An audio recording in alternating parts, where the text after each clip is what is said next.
That's fucking talent right there. Definitely, I remember everything. I mean, it's a 50-50 toss-up, and I would have pounded your fucking fist either way. I'll say once I graduated, I really stopped buying physical dicks. Why can't you be like a normal person in society and sit there and shut the fuck up, man? That's the Captain Major right there.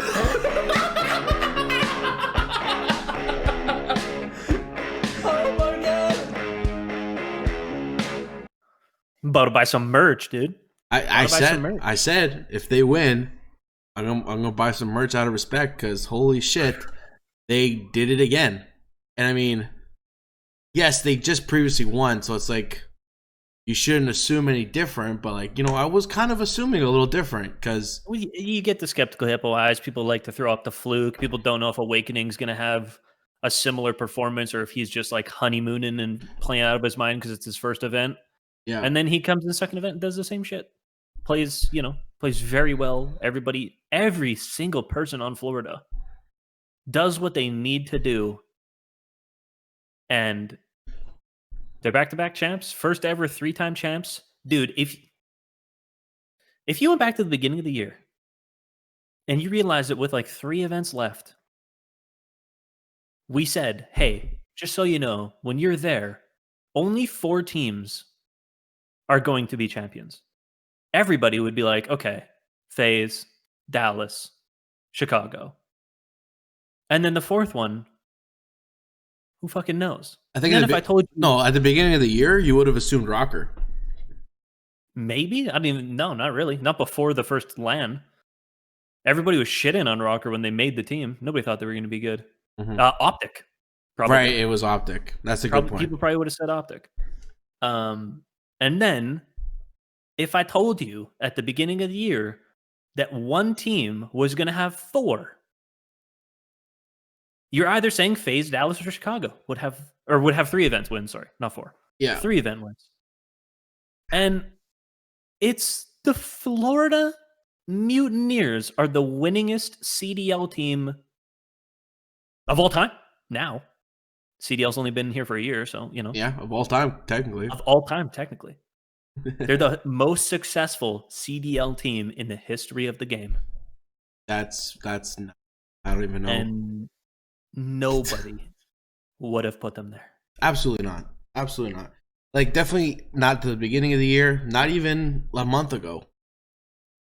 Like, we made picks from this fucking week, and an event just happened where they won. Yeah. And we still didn't think they would win. We still doubted them. We thought they were going to get far, but then they were going to get knocked out in the semis, and that didn't happen. And here's me saying this now. I'm done doubting. Florida, to me, is the best team currently in this format and state of the game. Yeah. Now, if they say the next event's going to be LAN, I might pick against them. But if the next one's online, I'm picking fucking Florida to win. I think that's fair. I think you still have to be willing to doubt a team if they haven't performed LAN yet. And if we, cross fingers, get champs as the LAN event, that could change the power dynamics again. Yeah. But does it bring things back to normal, or does everything equalize? Like, Florida still performs well, but doesn't get first place kind of thing. I think Florida will still perform well. I just don't know. I mean, dude, we just watched the final like fucking 20 minutes ago, and map 1 and 2 were like close. Like, I mean, map 2 went round fucking 11. It was very close. Round 11 wasn't a close round, but it still went round 11. And then the domination was exactly that. It was domination. It was domination. The game was basically mathematically impossible for FaZe to win at halftime. Basically. It wasn't, but like... I didn't even know that was possible. Like, I know I don't know the rules that much, but then when you started breaking down how it's physically impossible for FaZe to earn enough points in the second half. Yeah.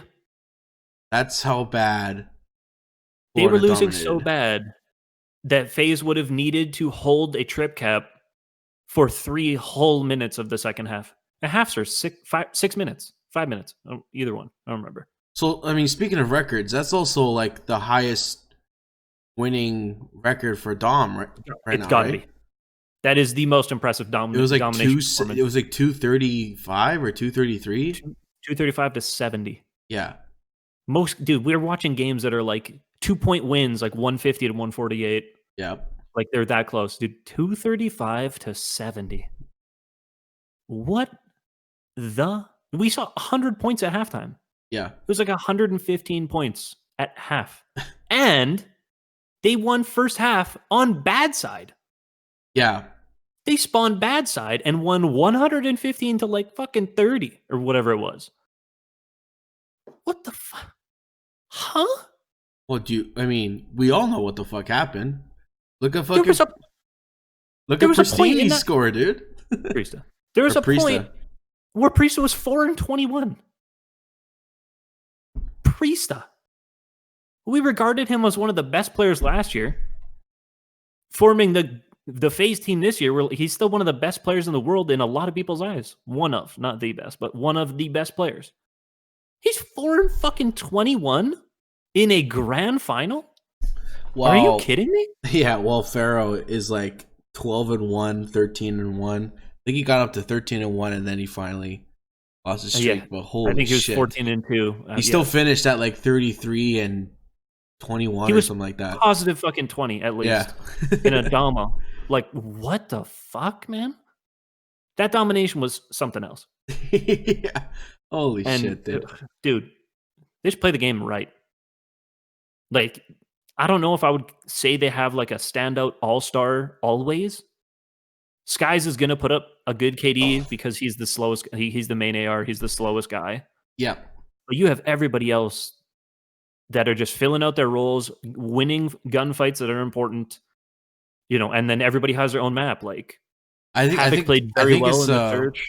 I think that's what it is. I think Florida is just a well-balanced team. Yeah. And I think, like, the one thing I noticed there is there isn't any, like, veteran or big ego personnel on their team. Zero ego. And like, literally zero ego.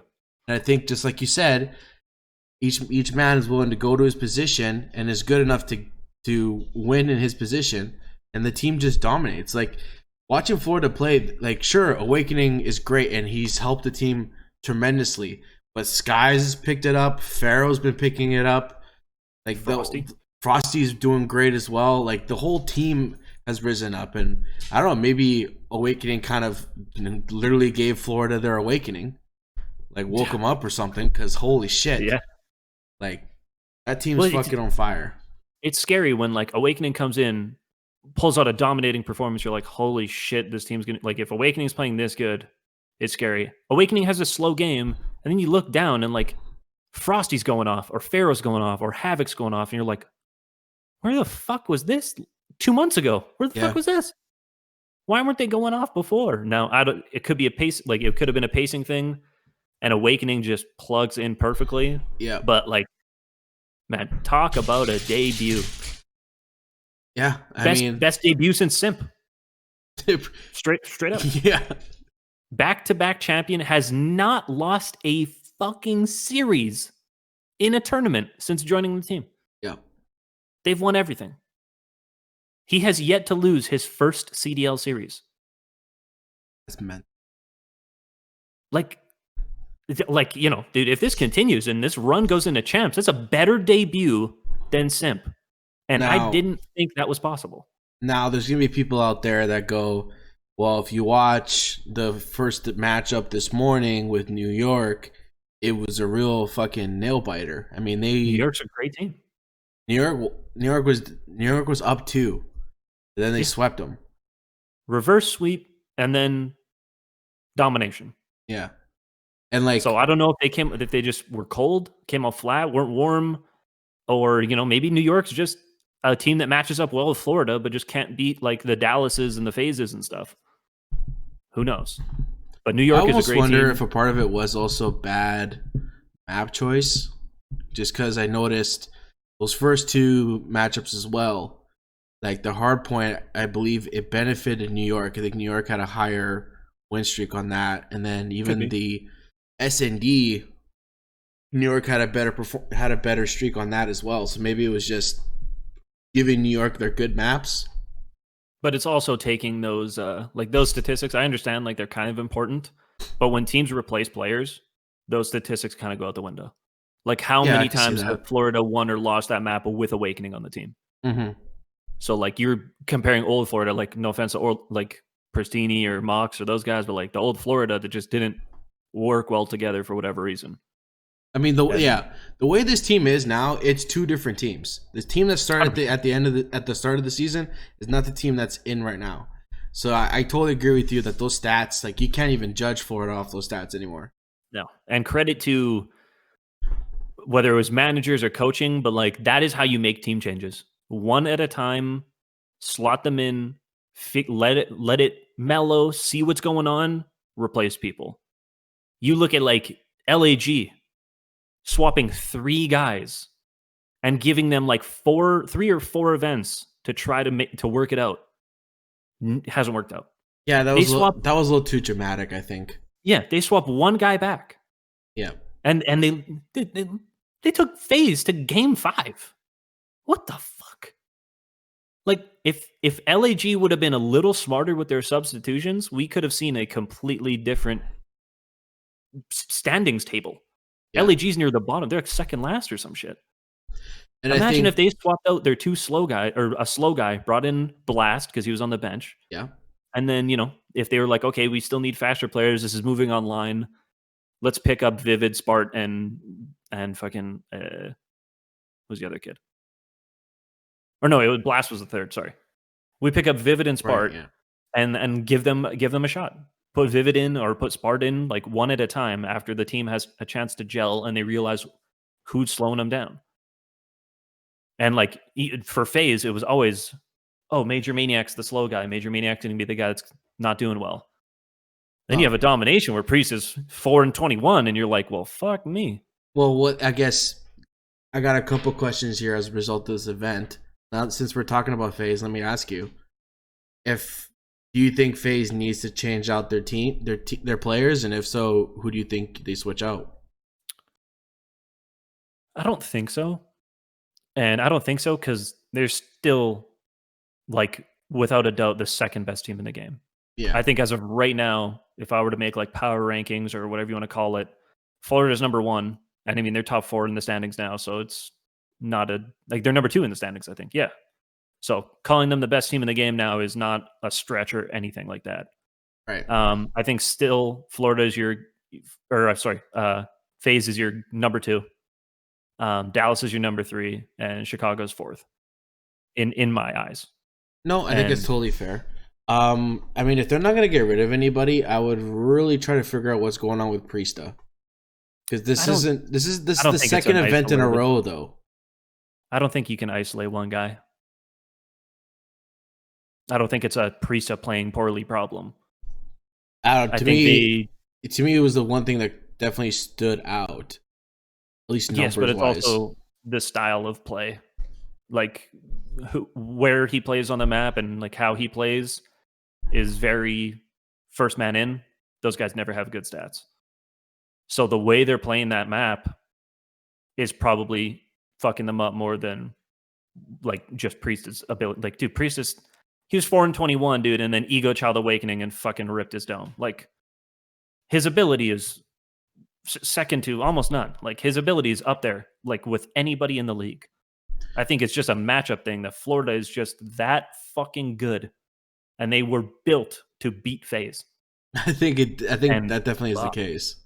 They are the FaZe destroyers, and FaZe can beat everybody else. We saw it. FaZe beats everybody else. Just cannot beat Florida for whatever reason. So I think, if it's me, if I'm coaching FaZe, I am going over VODs of Florida and picking apart their game, like dissecting their game and going, where are the flaws? Where are the mistakes? What can we exploit? And just focus on beating Florida when you play Florida. Like, play your normal games versus everybody else, the same strats. When you play Florida, 180, flip the strat, and you go into Simulation Z, and that is the strategy to beat Florida. Yeah, I mean, I think that's all you can do. Like, I don't think. I think it's for. Yeah, I think you're right. I wouldn't say the problem is FaZe team isn't clicking. I think it's Florida just being the better team and being built to beat FaZe.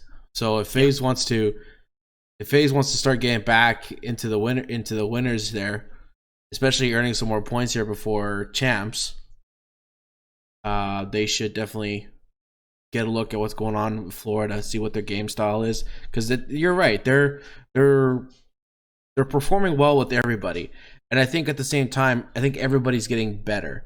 Because I think a lot of people are saying like even Sip made the joke. He's like, "Geez, you must be allergic to everything but game fives." Yeah, like I don't think it's FaZe. I don't think it's FaZe screwing up and getting themselves to game 5. It's everybody's talent and everybody's caliber getting better.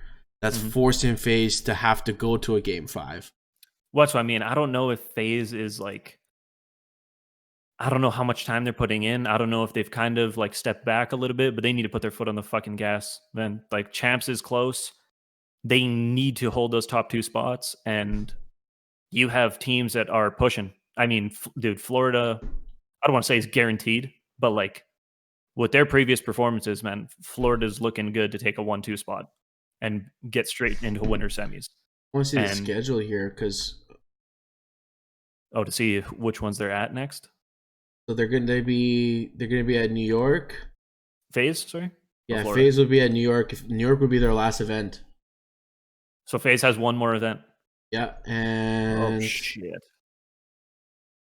And Florida has one more event. Are they different events? They're not competing against each other. FaZe has a chance. Yeah.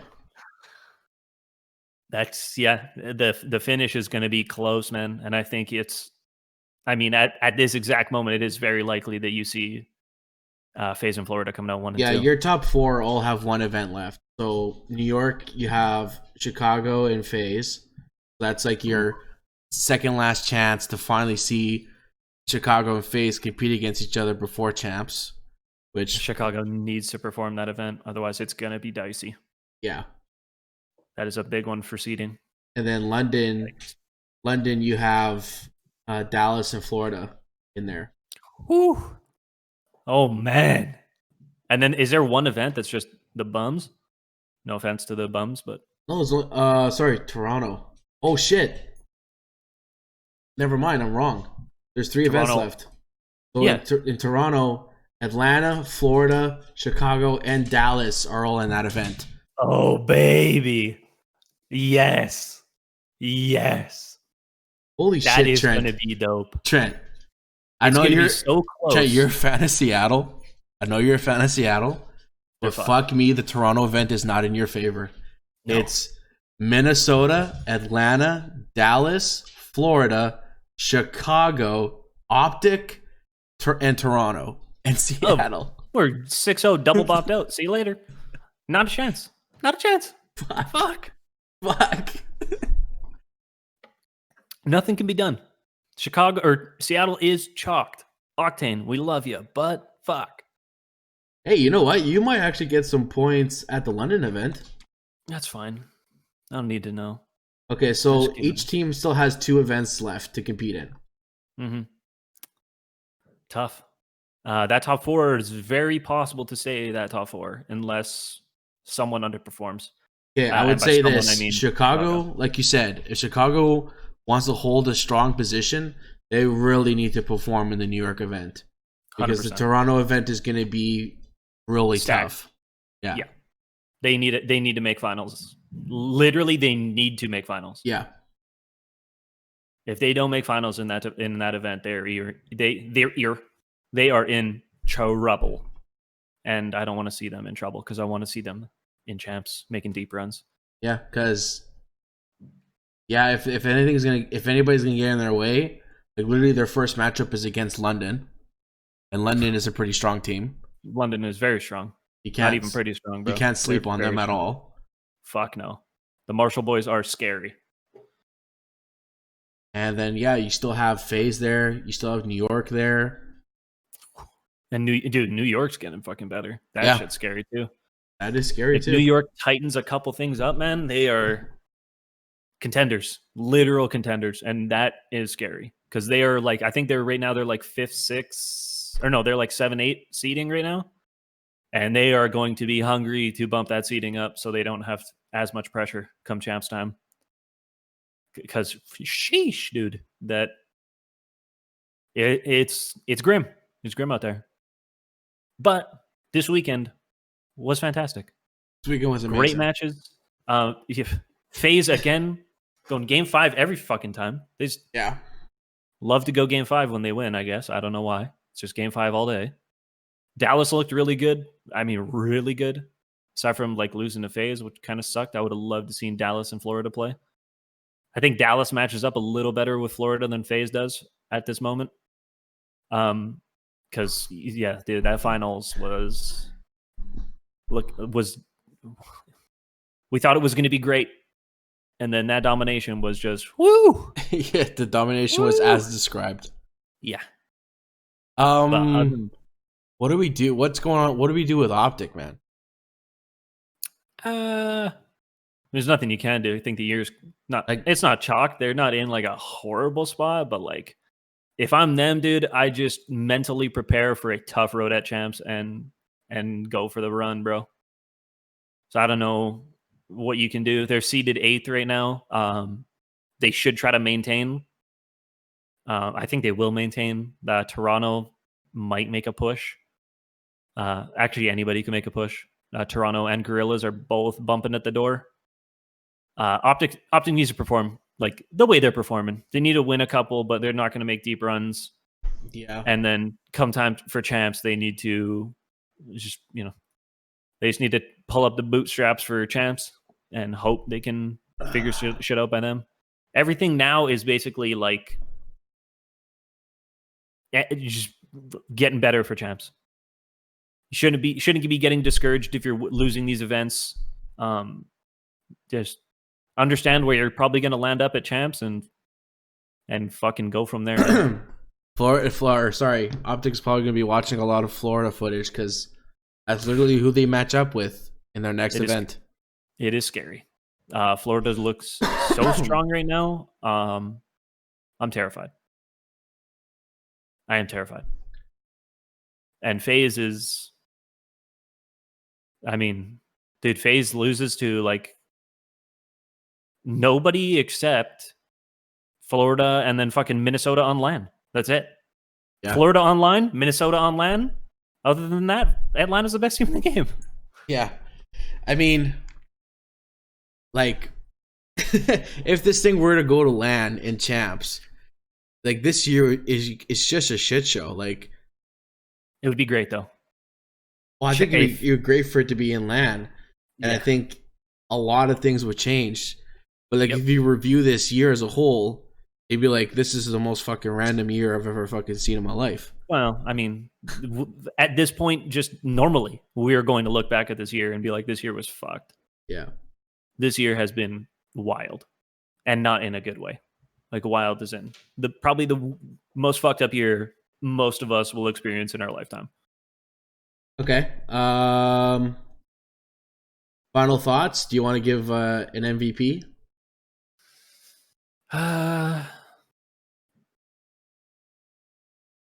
It's tough to isolate.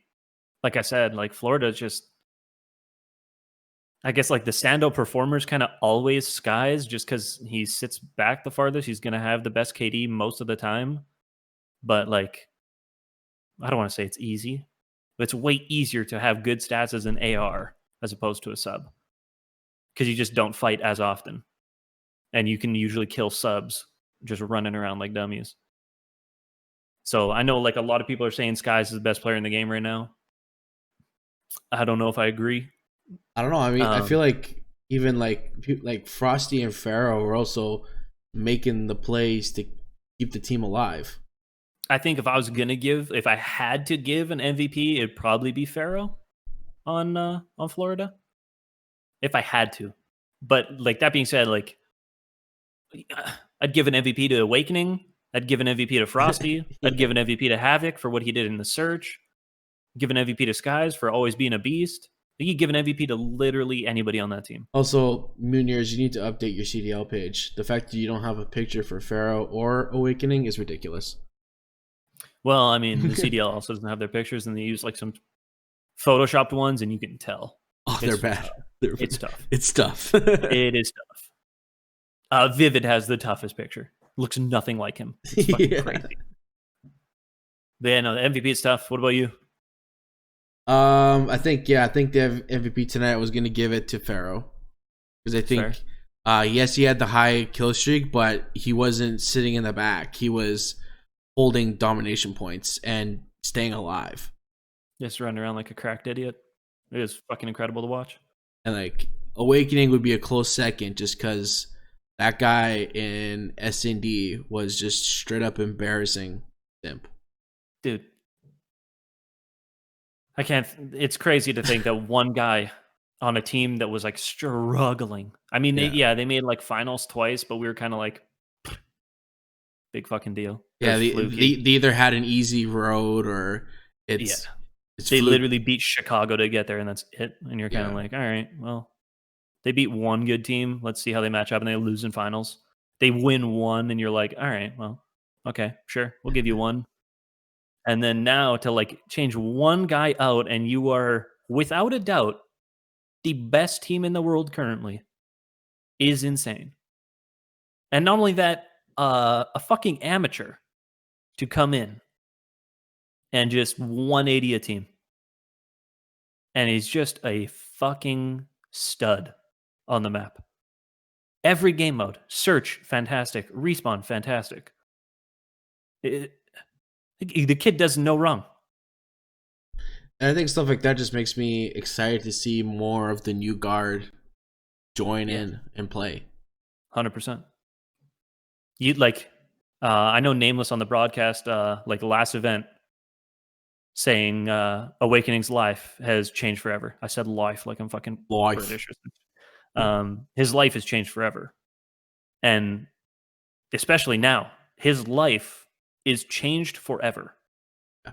Meaning like just these two events, the individual performance that he has put up is guaranteeing him a spot in competitive COD for like the next 3 years. Oh, absolutely. Absolutely. Like even if he underperforms the next events, has a shitty champs, next year he's on a starting lineup. Without a doubt. Like, I wouldn't be surprised next year if he's in a starting lineup of a major team. Like, what do you mean major? Dude, he's on the best team in the world. It's a major team. Yeah, but I wouldn't be surprised if a FaZe or reach out and try to buy him out. Yeah, 100%. I could see it happening. Obviously, depending on the results of the year. If FaZe goes on to win champs and win the next event they're at, FaZe ain't making any changes. Well, sure, yeah, if you don't want to, but still, if Awakening still performs the way he has for the rest of the year, I think you're foolish to not try to grab him. It depends on the team. If I'm FaZe, I don't make changes. 1, for the sense that like you're the number 2 team in the league, and 3, the game's going to change next year.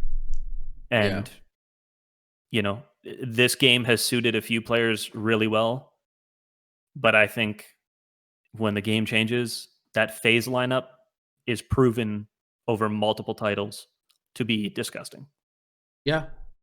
So, you know, if I'm FaZe, I don't touch anybody. You know, Huntsman made a change with the Pristini thing, but I think if the game changes, or when the game changes, not if, when the game changes this October, I don't see the Huntsman with Pristini on it be successful. Oh, you think it only matches up for this game? Yeah. I think this game is a weird anomaly where like you need so much pace. Like you need so much pace, man. It's weird. Yeah. With the squad spawns and how good the MP5 is, you need pace. And almost only pace. Look at the best teams in the game right now. Think of all of the fucking players on those teams that are in like the best in the world. The subs are fucking correct. Yeah. And not only that, dude, Awakening's a flex. He's running the AR on some maps, but he's still playing fucking Twisted. He's ego challenging with the M4, like close range and shit. I'm just like, somebody fucking get this kid a towel, because, dude, I'm sweating. I'm sweating watching. And then, FaZe has 4 of the fastest players of all time on their team. Like, Celium's a little bit of like a hybrid. He's not as fast as Priesta, Abizi, and Simp. But those 3 guys are so fast. Illy and Shotzi are almost too fast, where you're like, okay, you need to calm down. Please slow down. Yeah. Now you have, and Pristini went to Chicago and they performed very well their first event. Pristini's probably the fastest player. He doesn't stop running forward. Yeah. Which can hurt you in a lot of scenarios, which is why, that has been his Achilles heel, is the fact that he is like too aggressive. You're like, dude, you need to chill out a little. Because fuck, we can't keep up. Nobody can keep up. You're by yourself all the time. And that's his like kryptonite for the COD League. Is that players were like, oh, Pristini's by himself, just kill him. But I mean, as far as we know, with the next game being a Black Ops game, I don't theorize that it's going to be slow by any means. I don't think it's going to be slow, but the meta is not going to be 4 subs on a map. No chance. Because Treyarch's going to go back to the traditional hardpoint spawn system where anchoring the spawn is the most important thing, and you don't get squad spawns. When you die, you spawn on the shitty side of the map. They spawn you away, so fighting for spawns is way more important, and playing your life when you're close to the spawns is also very important. Whereas like you got guys in this game just throwing their life away because it doesn't fucking matter. You spawn up right where you died. Yeah. So like that's why this game is so fast, and that's why you see 4 subs on a fucking map. And credit to the AR players. I say it's easier to put up good stats, but like you got to be on point, and you fucking run out of ammo with how many people you got to shoot. Yeah, it's insane. It's insane that you kill the Simp and he spawns up right where you killed him before, and he runs back out the same thing. You're reloading your gun. You're like, what the? I was thinking you have to be just as twitchy. Again? Yeah, I think you almost have to be just as twitchy as well. Even though you're not, even though you're 100%. Sitting back, you're still like, yeah. You have to be cracked. You're just not moving forward as much, but you're just like doing side to side, like a cracked out idiot. And fuck, this game is so fast, which is funny because when it released, I was like, God damn, this game is so slow. Yeah. And they update the game, just nobody dies. Now you see guys like, dude, they just take like 50 bullets to die. You're like, die! Yeah. It's crazy. But, I mean, it's exciting as shit to watch. I'll tell you that much. Well, unfortunately, we have a little bit of a break here. The next event isn't until 2 weeks, next month. 3 weeks? Yeah, it's 2 weeks. Oh, that's not bad, though. July 10th. 1 weekend off. Bro, I need the fucking break, man. I'm sweating. You're overstimulated. That's 2 weeks. You got 2 weeks still. Yeah, I think we need it. Like we're OD'd right now on COD. Yeah, on Call of Duty, we need a break. And the good thing is, with this extended break, not just 1 week, you're going to see these mid-table teams have more strategies worked out, I think, which should be interesting. I'm fucking hoping, man. And I'm hoping the Huntsmen aren't just chilling. I'm hoping they're working as hard as they fucking can to get better. Because so too, man. You do not want to see them underperform. But, Well, I think we're going to wrap things up here. Thank you very much for tuning in. Hope you guys enjoyed the event. I know I definitely enjoyed it. Like we said, there's going to be a bit of a break here, so be prepared for some of our regular content to start swirling back up again. As per usual, our first episode of Twitch stream went up on YouTube, and there'll be more to come. Those are going to be releasing on Saturdays, so tune in for that. Saturday AMs? Yeah, in the mornings. Saturday mornings for us. Saturday mornings for us. So around 8, I think 8 a.m. Pacific time. Nice. So tune in for that, and we'll see you guys streams also on the evenings of the Saturdays. Yes, It's true. Where we are currently struggling to solve puzzles using our jelly-filled hands. Yeah. We're still playing Human Fall Flat. I checked to see how many more levels we have to do. Either it doesn't show us or we're on the last one, so we'll see. Cool. But with that said, we'll see you on the next episode of the Random Nades Podcast. So that Nate, Trent. Shh. I'm not trying to sound like a dick, but Awakening looks like Seth Rogen.